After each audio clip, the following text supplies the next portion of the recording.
Тие што не кренале рака на крвавиот четврток ќе бидат амнестирани. Премиерот Заев во јавните настапи откри дека политичкиот процес, кој тој го започна, ќе овозможи ослободување на сите обвинети за 27 април, но само доколку директно не ги тепале пратениците, новинарите и полицајците. Заев оцени дека обвинетите пратеници, вклучувајќи ги тие кои ги отворија собраниските порти, не биле терористи. Без овој чин, упадот во собранието немаше да биде возможен, но Заев истакна и дека тие што упаднале не морале да тепаат. Премиерот во април на една година од крвавиот четврток изјави дека никој не треба ни да помисли на амнестија. Сега пак тврди дека одредена амнестија е неопходна за национално помирување во Македонија, иако е свесен која е политичката цена. На донесување на закон за амнестија за настаните од 27 април. Веројатно, прво ќе ми се свртат овие луѓе против мене. Ако не се свртат тие луѓе, веројатно овие пред мене ќе се свртат. Вие новинарите и камерманите. Но никој од нас да не се сврти против мене, ако се приклучам на таква работа, граѓаните ќе ми се свртат. Зошто?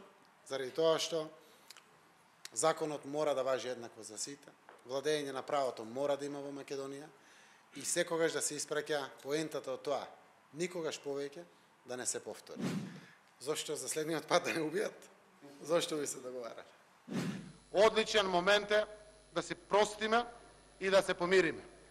Испраќам порака на помирување и простување за 27 април и настаните што се случија. Да седнеме и да го направиме тоа. Јас сум подготвен, ве повикувам сите, и мнозинството, и опозицијата. Да, знам дека тоа има цена. И подготвен сум да ја платам цената.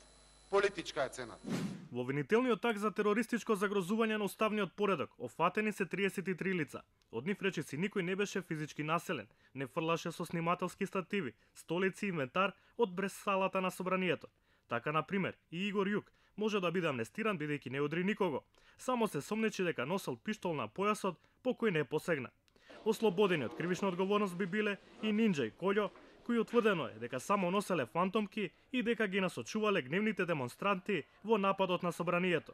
Нејасно е дали ќе има амнестија и за маскираните ќосиња Горанче Ангеловски, Јане Ченто, Стефан Младеновски, Михел Младеновски, Илија Славковски, Митре Петроповски и други. Сите тие се дел од групата која според обвинителството овозможи насилство во собранието и драматични моменти кои ги посведочи целата македонска јавност. Според телото за помирување со новото законско решение, амнестија не смее да има за лицата од безбедносните служби по командна одговорност.